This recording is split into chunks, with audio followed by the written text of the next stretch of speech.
Hi friends, Madrasi स्वाद में आपका स्वागत है। आज हम बनाएंगे लेमन राइस। एक पैन में 2 छोटा चम्मच तेल गरम कर लें।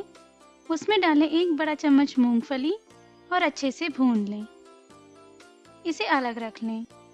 अब डालें आधा बड़ा चम्मच चना दाल और इसके गोल्डन ब्राउन होने तक भून लें। अब इसमें डालें आधा बड़ा चम्मच काजू और इसके गोल्डन ब्राउन होने तक इसे भी भून लें।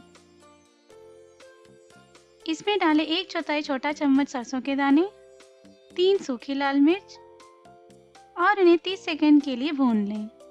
अब डालें कड़ी पत्ता और इसके क्रिस्प होने तक फ्राई कर लें। अब स्टोव को स्विच ऑफ करके इसमें डालें 1 आधा नींबू का रस।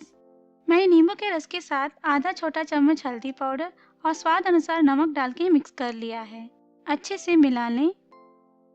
अब डालें भुने हुए काजू, चना दाल और मूंगफली। एक और बार अच्छे से मिला लें। एक मिक्सिंग पैन या बाउल में डालें 1 कप पका हुआ चावल, बनाया हुआ मिश्रण और अच्छे से मिला लें। लेमन राइस तैयार है। अगर आपने चावल पकाते वक्त ही नमक डाला है तो रेसिपी में उसके हिसाब से ऐड कर लें।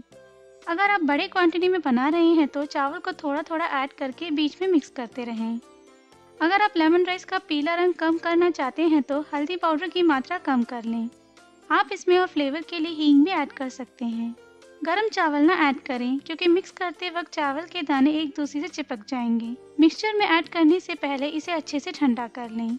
नींबू के रस को ऐड करने के बाद ज़्यादा देर तक ना पकाएं, इससे इसका स्वाद कड़वा हो जाएगा।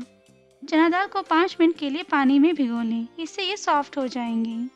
आप अपने खट्टेपन के हिसाब से नींबू का रस ऐड कर लें। अगर आपको ऐसी पसंद आई है तो इस वीडियो को लाइक करें और मद्रासी स्वाद चैनल को सब्सक्राइब करना ना भूलें। धन्यवाद।